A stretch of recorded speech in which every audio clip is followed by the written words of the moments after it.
Hello and welcome to this part. We'll be discussing about pediatric ECG. I'll be covering this in 2 to 3 parts. So this will be the first part, and we'll go through just the basics in this part, and we'll be following through with some examples and practical applications later. So let's move on. One of the basics is the standardization. So usually there are two things which are important. These are uh, the paper speed and the voltage. So paper speed by usually it's 25 millimeter per second. If the paper speed is 25 millimeter per second, then the one large square gives us a 0.2 second of duration, and one small square 0.04 second. So let's look at this. This is one large square. This is 0.2 seconds, and these small ones are 0.2 second. And voltage, if this line is covering this one large square like this, that means that the voltage is 10 millimeter per millivolt, and accordingly we can calculate the amplitude and the voltages of these QRS complexes. The precise calculation is important in some of the voltage criteria for right ventricular hypertrophy and left ventricular hypertrophy.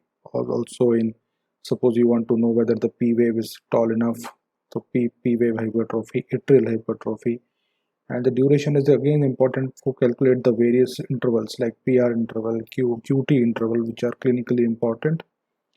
So let's move ahead. I'll be talking about a vector cardiogram and its application as compared to pediatric ECG. So vector cardiogram is basically the three-dimensional representation of the direction of the amplitude of the impulses, direction and magnitude of the movement, and the amplitude as it moves from the anterior, posterior, and the vertical axis as a three-dimensional representation. For example, there is a P vector loop moves like this, T vector loop moves like this, and the QRS vector loop moves like this. Also very important is the hexaxial reference system. We should know the location of the leads, the bipolar limb leads and the chest leads, or you can say the precordial leads. So the lead 1 and AVF, these are the bipolar limb leads. They cross at right angle. The bipolar limb leads 1, 2 and 3 are clockwise, move clockwise, and there is a 60-degree angle between them. The R wave always represents the depolarization force towards that positive pole, and the Q and the S waves usually are the depolarization towards the negative pole. So if R wave is positive in one particular limb leads, it usually means that the axis is directed towards that lead, towards that quadrant. So we'll look at the examples also. This is how the precordial leads are represented. So V1 and V2 are V1 is just to the right of the sternum, V2 just to the left. So V1, V2, V3 really are picking up activity from the right side of the heart, and V4, V5, V6 as we go towards the left side, V6 is going up to the mid axillary line. These are representing the V5 and V6 are representing the left side or the left ventricle. So in whenever we see in ECG, we have leads 1, 2, 3, AVR, AVL, AVF, V1, V2, V3, V4, V5 and V6. So V5 and V6, if you are getting a lot of big R waves and deep S waves, that would indicate some left ventricular hypertrophy and left ventricular strain. So V5, V6 are representing the left ventricular forces, V1, V2 are the right sided forces. Leads placement is as we have seen in the previous figure, how the precordial leads, the chest leads are called the precordial leads, how they are placed. And limb leads are placed on the top of an arm or a leg to avoid the muscle interference. Uh, this is how the limb leads are represented. If you see, this is the whole axis, how the hexaxial and the reference system. This is minus 90 plus 90 0. This is represents the positive pole. This is the opposite pole of the plus 180 degree. So this is usually, this here is lead 1 and this is lead 2. There is usually a 60-degree difference between these two. This is lead 3. They are located at a difference of 60 degrees. 1, 2, 3. This is here is AVL. This is AVR. So very easy to remember. This is right sided and this is the foot. This is AVF.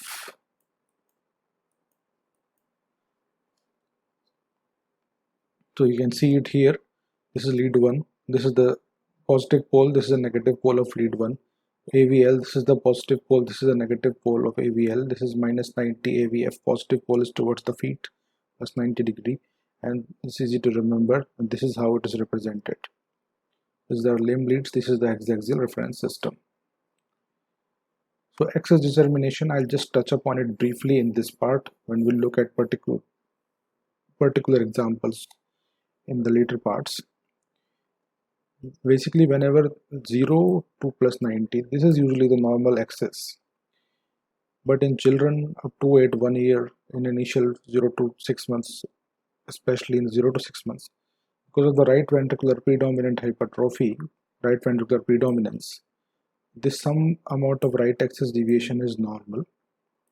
If you getting a patient with some features of congenital heart disease with extreme left axis deviation in the initial 2 to 3 months or the immediate newborn post newborn life, this is a pointer towards some particular disorders.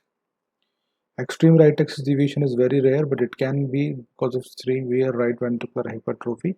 So if the QRS axis, how it is determined, I'll come to it later, but basically this means that whenever the QRS, where you are having the positive R waves in the biggest amplitude, in which quadrant. So if you have to look at two quadrants, and usually they are lying between these two quadrants, 0 and plus 90, then that lies in this quadrant. So we'll have to look at some examples to understand it better. And this is again just the representation of the horizontal reference system. So basic algorithm for reading ECGs is like this, that we should first determine whether the sinus or non-sinus. That is very important and critical. Then second, we can calculate the heart rate. There are various methods. Then some axis like QRS and T axis, where they are pointing. And some voltages and then waves like P wave, QRS complexes, ST segment, T wave and U wave.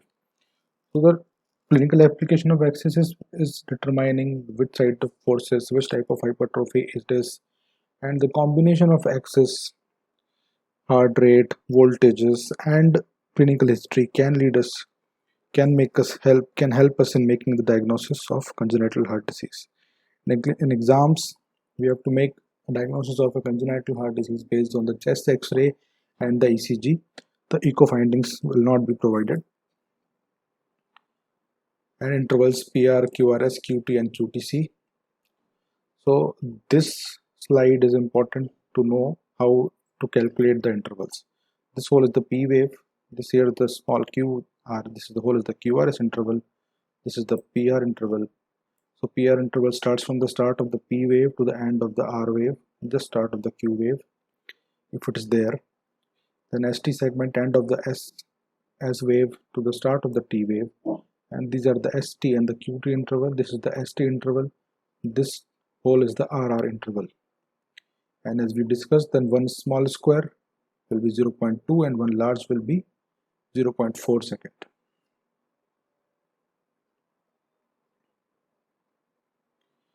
So we should look at the standardization mark. This indicates that it's two large boxes tall, that is normal full standard.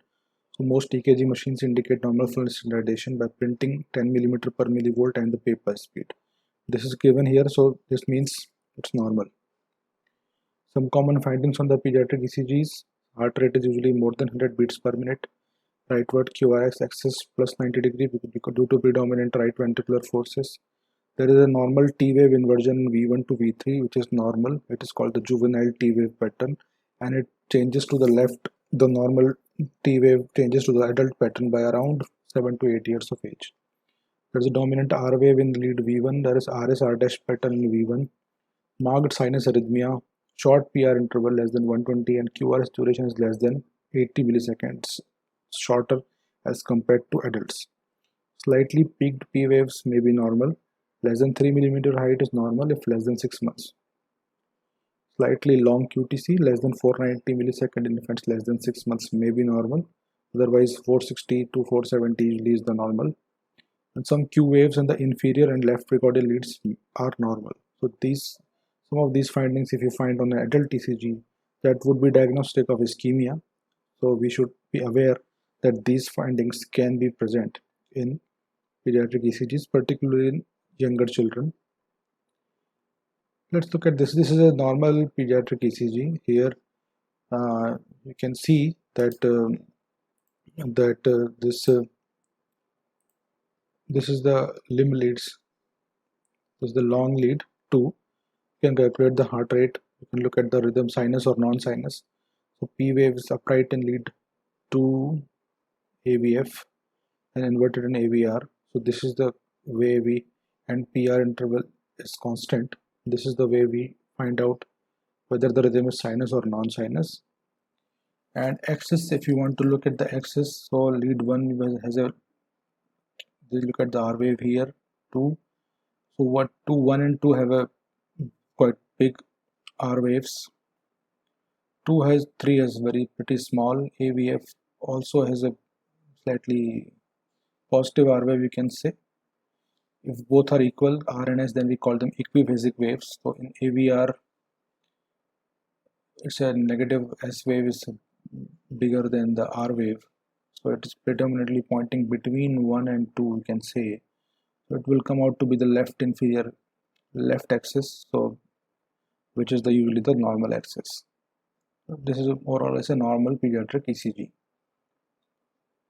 So when we are calculating heart rate, there are two methods. Very quickly we'll go through that. We can in adults we can do 300 divided by number of large squares between RR, and 1500 divided by number of small squares between R and RR waves. So look at the examples. And the heart rate is higher in the newborns, and we grow as the child grows older, heart rate becomes like a normal adult.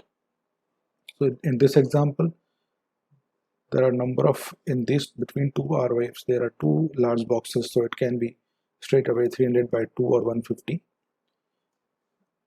And sinus rhythm, to define, as I already told, PR interval must be constant, P wave must be upright in lead 2 and AVF, and negative P wave in AVR.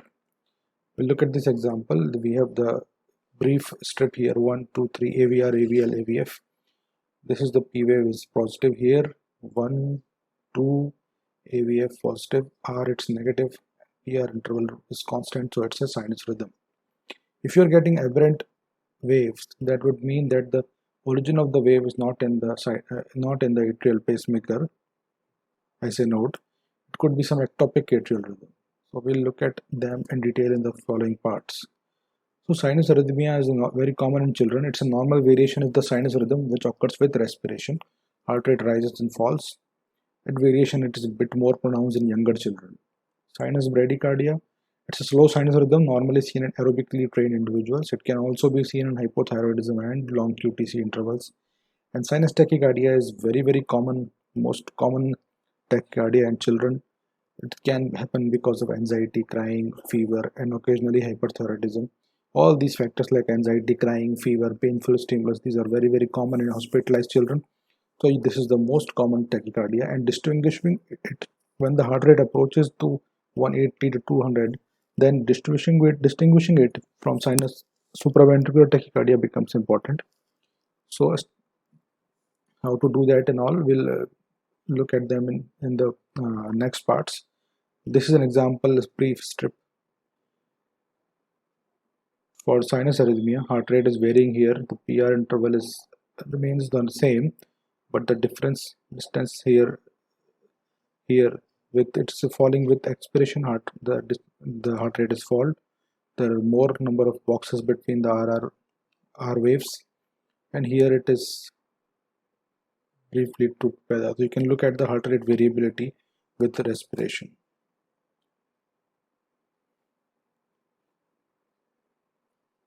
That's all in this part, and we'll continue this in the following parts. Thank you.